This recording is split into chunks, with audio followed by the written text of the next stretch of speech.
नमस्कार, मी प्रियंका गायकवाड. पुणे प्राईम न्यूजच्या पंचनामा या विशेष सत्रात तुम्हा सर्वांचं स्वागत. पुणे शहर हे वाहतूक कोंडीने त्रस्त असलेले देशातील एक शहर आहे. शहरातील वाहतूक कोंडी ही समस्या दिवसेंदिवस वाढत असून ती उग्र रूप धारण करते. पुण्यातून 5 राष्ट्रीय महामार्ग तर 10हून अधिक राज्यमार्ग गेलेत.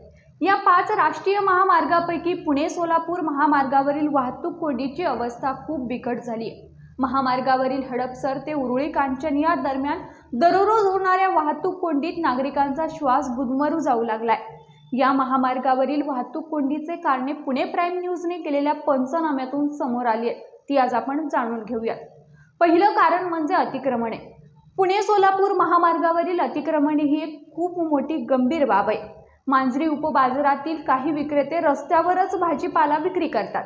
महामार्गावर बऱ्याच ठिकाणी गतिरोधक आहे, तर काही ठिकाणी फुटपाथवर अतिक्रमण आहेत. शेवाळवाडी पीएमटी बस थांब्याजवळ सेवा रस्त्यावरच अनधिकृत टपऱ्या बांधण्यात आल्या, तर फुरसुंगी फाट्याजवळ सिग्नल आहे. मात्र या ठिकाणी वाहतूक पोलीस वाहतूक नियमन करण्यासाठी उपलब्ध नसतात. रस्त्याच्या दोन्ही बाजूला टपरी चालक, फळ विक्रेते यांनी अतिक्रमण केल्यानं वाहतुकीला मोठा अडथळा निर्माण होतोय. तर दुसरं कारण आहे अनधिकृत पार्किंग. हडपसर येथे महामार्गावरच बस आणि ट्रॅव्हल्सचे अनधिकृत थांबे आहेत. तसेच हडपसर गाडी तळ 15 नंबर, लोणी स्टेशन, MIT चौक, थेऊर फाटा आणि नायगाव चौक आणि उरुळी कांचन येथील तळवडी चौकात काही वाहन चालक महामार्गावरच एका लेनवर 4 चाकी गाड्या लावून तासनतास हॉटेलमध्ये बसतात. त्यांना या वाहतूक कोंडीशी काहीही घेणं देणं नसतं. बेकायदा वाहतूक करणाऱ्या रिक्षा, मोठी वाहने, खासगी वाहने थांबतात. अनधिकृत पार्किंगमुळे महामार्गावरील वाहतूक कोंडीत अजून भर पडते. तर तिसरं कारण म्हणजे अवजड वाहनांचा सुळसुळाट. पुणे, सोलापूर, लातूर, मराठवाडा, कर्नाटक या भागांना जोडण्यासाठी हा पुणे सोलापूर महामार्ग महत्त्वाचा आहे. त्यामुळे या महामार्गावर मोठ्या प्रमाणात अवजड माल वाहतूक करणाऱ्या वाहनांची वर्दळ असते. त्याच प्रत्येक चौकात PMPL बस थांबा असल्याने या बसेस थांबण्यासाठी मोठी जागा लागते. महामार्गावरील वाहनांची संख्या वाढत आहे, मात्र महामार्ग हा तेवढाच असल्याने नेहमी गजबजलेला असतो. त्यामुळे वाहतूक कोंडीत प्रचंड भर पडतीये. तर चौथं कारण म्हणजे रिक्षांची वाढती संख्या. महामार्गावर रिक्षा चालक आणि काही खासगी वाहने घेऊन जाणारे चालक थेट महामार्गावरच रिक्षा उभ्या करतात. या चालकांना पोलिसांचा वचक राहिला नसल्याने चालक थेट महामार्गावरच रिक्षा लावून निवांत फिरतात.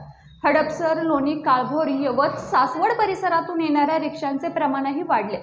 त्यामुळे रिक्षांचे थांबे किती आहेत आणि एका थांब्यावर किती रिक्षा याची माहिती जाहीर नसल्याने त्यावर सर्वस्वी रिक्षा चालक अधिकार गाजवतात. गेल्या 15 वर्षांपासून पुणे सोलापूर महामार्गाचे 6 पदरीकरण होणार असे सांगितले जाते, परंतु या मार्गाचे काम काही होताना दिसत नाही.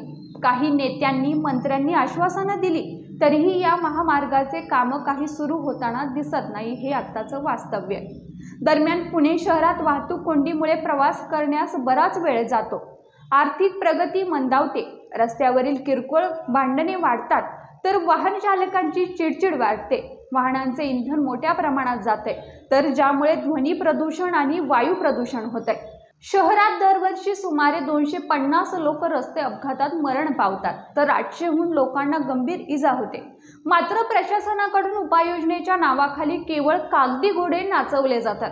त्यामुळे पुणे शहरात नव्याने नेमणूक होणाऱ्या पोलीस आयुक्तांना पत्रकारांकडून वाहतूक समस्या सोडवण्यासाठी काय उपाययोजना कराल असा प्रश्न हमखास विचारला जातो.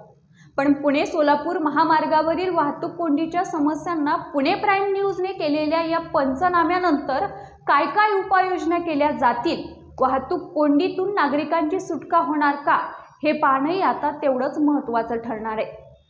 पुणे प्राईम न्यूजच्या पंचनामा या विशेष सदरात इथेच थांबतोय. मात्र तुम्ही पाहत राहा पुणे प्राईम न्यूज.